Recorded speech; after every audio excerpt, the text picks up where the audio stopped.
ఒక డాక్టర్గా మీకు తెలిసిన ఆరోగ్య సూత్రాలను ప్రజలకు తెలియజేస్తూ ప్రజల ఆరోగ్యాన్ని కాపాడాలి అనుకుంటున్నారా? అయితే తెలుగు హెల్త్ ఫోకస్ ఛానల్తో చేతులు కలపండి. మరిన్ని వివరాలకు 8121172353 నెంబర్కు వాట్సాప్ మెసేజ్ చేయండి. హలో ఎవ్రీబడి, నా పేరు డాక్టర్ చరణ్ తేజ గోగంటి. నేను కన్సల్టెంట్ న్యూరోసైకియాట్రిస్ట్గా వర్క్ చేస్తున్నాను. జేడ్ క్లినిక్స్ కోకాపేట్లో మరియు కిమ్స్ హాస్పిటల్ కొండాపూర్లో వర్క్ చేస్తున్నాను. ఇవాళ మనం సీజనల్ ఎఫెక్టివ్ డిసార్డర్ అనే కండిషన్ గురించి మాట్లాడుకుందాము.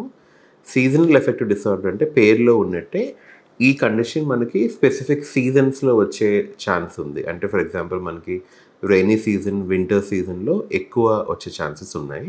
ఎందుకంటే ఈ రైనీ సీజన్ అండ్ వింటర్లో ఏమవుతుందంటే మన డే లైట్ అనేది తక్కువగా ఉంటుంది, ప్లస్ డే టైం కూడా చాలా షార్టర్ ఉంటుంది, సన్సెట్ ఎర్లీగా అవుతుంది, plus through out the day కూడా క్లౌడీగా ఉండటం వల్ల మనకి సన్ రేస్ అనేవి మన ఒంటి మీద పడవు. కాబట్టి దీనివల్ల కొన్ని బ్రెయిన్లో హార్మోన్స్ కూడా ఎఫెక్ట్ అవుతాయి.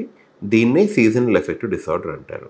ఈ టైంలో ఏమవుతుందంటే ఎవ్రీ రైనీ సీజన్ అండ్ వింటర్స్లో మనకి బాగా లో మూడ్ ఉండటము, దేని మీద ఇంట్రెస్ట్ ఆసక్తి లేకపోవటము, ఊరికే ఎక్కువ నీరసంగా అనిపించటము, ఎక్కువ కార్బోహైడ్రేట్ క్రేవింగ్ అంటే ఎక్కువ కార్బోహైడ్రేట్ ఉన్న ఫుడ్ ఎక్కువ ఇష్టపడటము, మామూలు ఫుడ్ ప్రోటీన్ ఇవన్నీ చాలా తక్కువ తీసుకోవటము, ప్లస్ నిద్ర కూడా ఎక్కువ అంటే 8 గంటల కన్నా కానీ 12 గంటలు 14 గంటలు కంటిన్యూస్గా కానీ లేకపోతే బ్రేక్ అవుతూ కానీ రోజు మొత్తం పడుకునే ఉండాలనిపించటము, ఒక పని మీద ఫోకస్ లేకపోవటము, ఆర్ ఏదైనా విషయాలు అడిగితే అది మీకు గుర్తు రాకపోవటం వెంటనే. అంటే ఫర్ ఎగ్జాంపుల్ మల్టీ టాస్కింగ్ చేస్తున్నారు అనుకోండి, షార్ప్ అండ్ క్రిస్ప్గా ఉండరు.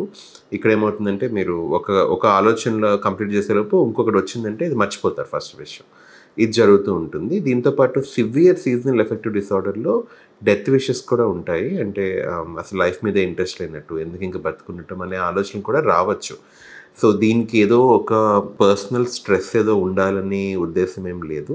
మీ లైఫ్ అంతా పర్ఫెక్ట్లీ హ్యాపీగా బ్యాలెన్స్డ్గా ఉన్నా కానీ బయోలాజికల్ ఇంబ్యాలెన్స్ వల్ల, బ్రెయిన్లో కొన్ని కెమికల్స్ ఇంబ్యాలెన్స్ అవటం వల్ల, ఈ సీజన్స్ వల్ల స్పెసిఫికల్లీ ఇది రావచ్చు.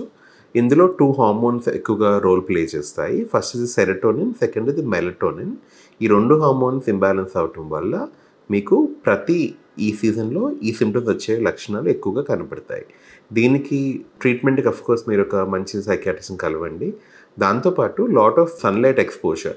సన్లైట్ అంటే ఎప్పుడైతే సన్లైట్ ఉందో ఆ టైంలో మీరు డైరెక్ట్ లైట్ తగిలే చోటుకు వెళ్ళి ఉండటం. అది పార్క్ కావచ్చు, మీ రూఫ్ టెర్రస్ కావచ్చు, మీ బాల్కనీ కావచ్చు, వేరెవర్. గదిలో వెళ్తుంటే కాదు, సన్లైట్ మీ స్కిన్ని టచ్ అవ్వాలన్నమాట. ఆ టైంలో మొత్తం ఫుల్లీ క్లోత్డ్ కన్నా కానీ మేబీ షార్ట్స్ వేసుకోను, స్లీవ్లెస్ వేసుకోను, ఆర్ అప్పర్ బ్యాక్ ఎక్స్పోజ్ చేస్తూ వాటెవర్, అక్కడ సన్లైట్ ఎక్కువ ఎక్స్పోజ్ అవటం వల్ల మీ బ్రెయిన్ కూడా యాక్టివేట్ అవుతుంది. సో ఈ సిమ్టమ్స్ అనేవి న్యాచురల్గా కూడా తగ్గే కొంత ఛాన్స్ అయితే ఉంది. దాంతోపాటు ఎక్కువ స్లీప్ కాకుండా ఓన్లీ 8 hours కల్లా ఇంక లేచిపోయి యాక్టివ్గా ఏదో వర్క్ చేయటం. యాక్టివ్గా ఉండాలి అంటే ఫిజికల్ ఎక్సర్సైజ్ చాలా ఇంపార్టెంట్. సో ఒక రొటీన్ ఎస్టాబ్లిష్ చేసుకొని early morning start with physical exercise, that will also increase మన సెరటోనిన్ లెవెల్స్. దానివల్ల కూడా మీరు ఈ సిమ్టమ్స్ని కాంబాట్ చేయొచ్చు.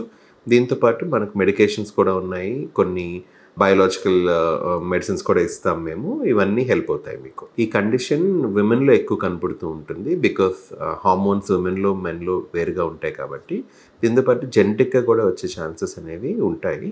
ప్లస్ పీపుల్ అంటే for example clear seasonal demarcation ఏరియాస్లో ఎక్కువ ఉంటుంది. ఫర్ ఎగ్జాంపుల్ యూఎస్లో అనుకోండి, కొన్ని ప్లేసెస్లో కంటిన్యూస్గా రైనీగానే ఉంటుంది. ఇండియాలో కూడా ట్రాపికల్ వెదర్ ఉన్నప్పుడు ఎక్కువ సన్లైట్ ఉండదు ఆ ఏరియాస్లో. ఆ ఏరియాలో ఉండేవాళ్ళు ఎక్కువ ఈ డిసీజ్కి ఎఫెక్ట్ అయ్యే ఛాన్సెస్ ఎక్కువ ఉన్నాయి.